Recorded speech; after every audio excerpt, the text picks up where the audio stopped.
মাদ্রাসা service commission group D পদের যে interview প্রক্রিয়া চলছে তার ফাইনাল কাট অফ কত হতে পারে এবং এই যে মেরিটটা যেটা মানে পাবলিশড হবে ফাইনাল মেরিট সেটা ডিস্ট্রিক্ট ওয়াইজ হবে না স্টেট ওয়াইজ।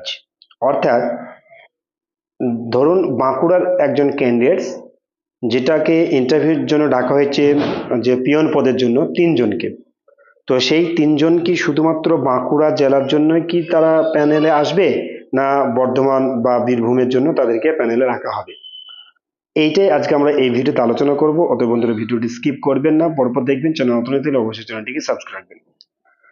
প্রথমে যে কথাটা বলে রাখি সেটা হচ্ছে যে এই যে মেরিটটা, এই মেরিটটা কিন্তু ডিস্ট্রিক্ট ওয়াইজ হবে। ওকে, এখানে কোনো স্টেট ওয়াইজ কিন্তু মেরিট হচ্ছে না। অর্থাৎ বাঁকুড়া যিনি ইন্টারভিউ দিয়েছেন বাঁকুড়া জেলার জন্য, অর্থাৎ যিনি যে জেলার জন্য অ্যাপ্লাই করেছিলেন তিনি সেই জেলাতেই অ্যাপয়েন্টেড হবেন। ওকে, অর্থাৎ বাঁকুড়াতে যিনারা অ্যাপ্লাই করেছেন এবং এই যে 3টি পদের জন্য যিনারা 120 জন যিনাদেরকে ডাকা হয়েছে, যে ইন্টারভিউ প্রক্রিয়া আপনারা দিচ্ছেন বাঁকুড়া জেলার জন্য, আপনাদের কিন্তু বাঁকুড়াতেই সিলেক্টেড হবে। আপনি কখনোই কুচবিহার বা বীরভূম বা আদার ডিস্ট্রিক্টের জন্য আপনি সেটা অ্যাপয়েন্টেড হবেন না।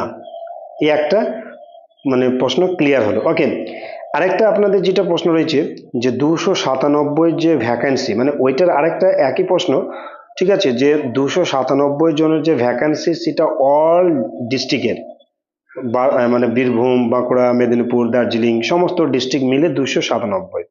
তাহলে মেরিট কি এই 297 এর জন্য কি একটাই মেরিট হবে না প্রত্যেকটা ডিস্ট্রিক্ট ওয়াইজ মেরিট হবে? যেটা একটু আগে বললাম যে এটা কিন্তু একটা মেরিট হবে না, ডিস্ট্রিক্ট ওয়াইজ। অর্থাৎ আপনারা যে পিডিএফটা দেখতে পাচ্ছেন দেখেন, এখানে কিন্তু একটা পিডিএফ রয়েছে এবং সেখানে বলা আছে দেখেন যে number of candidates called for personality test district wise, post wise, medium wise এবং ক্যাটাগরি ওয়াইজ। অর্থাৎ এখানে ডিস্ট্রিক্ট ওয়াইজ ডাকা হয়েছে, অর্থাৎ বাঁকুড়ার জন্য আলাদা, বর্ধমানের জন্য আলাদা, বীরভূমের জন্য আলাদা। এই টোটাল মিলে কিন্তু এখানে 297টা ভ্যাকান্সি রয়েছে, ঠিক আছে, এবং তার এগেনস্টে ডাকা হচ্ছে 3233 জন। এই 297 যেটা মানে অ্যাপয়েন্টেড হবে সেটা হচ্ছে বিভিন্ন জেলা ভিত্তিক।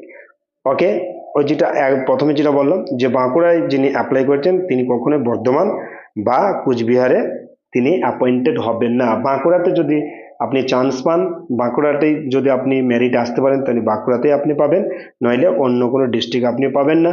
অর্থাৎ আপনি সেই ক্ষেত্রে ইনএলিজিবল হয়ে যাবেন।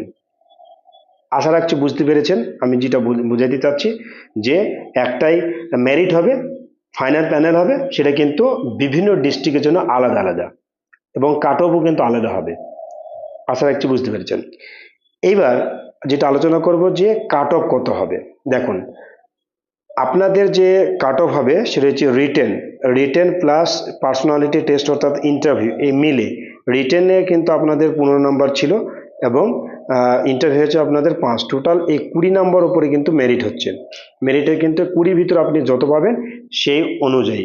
কিন্তু এই বছরে যেটা অর্থাৎ এটা যে কাট অফ হতে চলেছে সেটা কিন্তু হিউজ কাট অফ হবে। কেন?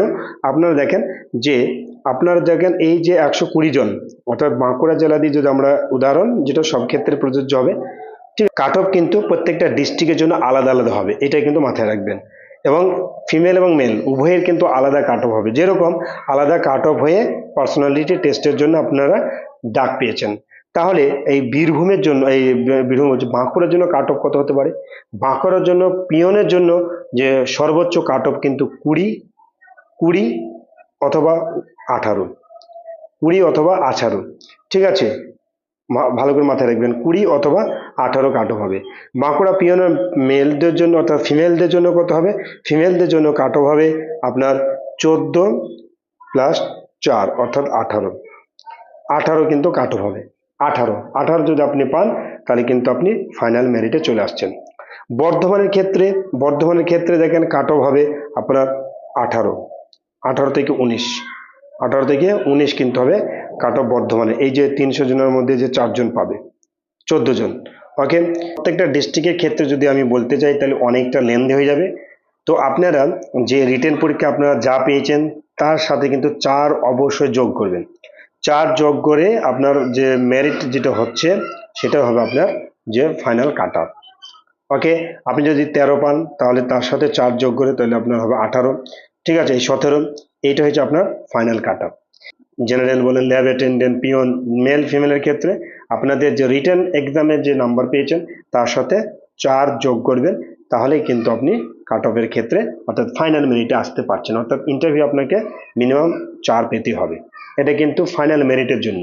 এবং এই ফাইনাল মেরিটে যেটা রয়েছে সেটা মানে নেওয়ার পর যদি ওয়েটিং থাকে তাহলে সেটা পড়ে নেওয়া হবে। আরেকটা আপনাদের এই লাস্ট যে কথাটা বলে রাখি, যে ইন্টারভিউর ক্ষেত্রে কিন্তু যে এতদিনের মধ্যে যে আমাদের ইন্টারভিউ যে এক্সপিরিয়েন্স বিভিন্ন ক্যান্ডিডেটসদের কাছ থেকে নেওয়া, সেখানে কিন্তু এই যে 120 জন, 120টা দিয়ে আমি হিসাব দিচ্ছি যে বাঁকুড়ার ক্ষেত্রে যে 120 জন, এটা কিন্তু 100% কিন্তু উপস্থিত নেই, ঠিক আছে। দুটো যে শিফটে ইন্টারভিউ হয়েছে 100% উপস্থিত নেই, কোনোটাতে আপনার 75%, কোনোটাতে 50%, ঠিক আছে, 50% কিন্তু উপস্থিতি হচ্ছে। তাহলে এখানে কিন্তু অনেকটাই একটা মানে আপনাদের চান্স রয়েছে যে অ্যাটেন্ডেন্স কিন্তু অনেক কম, অ্যাটেন্ডেন্স ইন্টারভিউ কিন্তু অনেক কম, যার ফলে আপনিও যদি একটু ভালো করে ইন্টারভিউ দেন আপনি কিন্তু মেরিটে আসতে পারেন। ওকে, তো এটাই ছিল আজকের যে ফাইনাল কাট অফ মাদ্রাসা সার্ভিস কমিশন গ্রুপ ডি পদের জন্য একটা ইনফরমেশন। যদি আপনাদের কাছে এই ভিডিওটি ভালো লেগে থাকে এবং এই ব্যাপারে যদি আরো কোনো কিছু জিজ্ঞাসার জন্য বা জিজ্ঞাসা থাকে তো অবশ্যই আমাদের কমেন্টে লিখবে, তার উত্তর আপনাদেরকে দেওয়া হবে। ওকে, তো এই ভিডিও যদি ভালো লেগে থাকে একটু লাইক দিবেন, কমেন্ট করবেন আর একটু বেশি বেশি করে শেয়ার করবেন। ভালো থাকবেন, সুস্থ থাকবেন।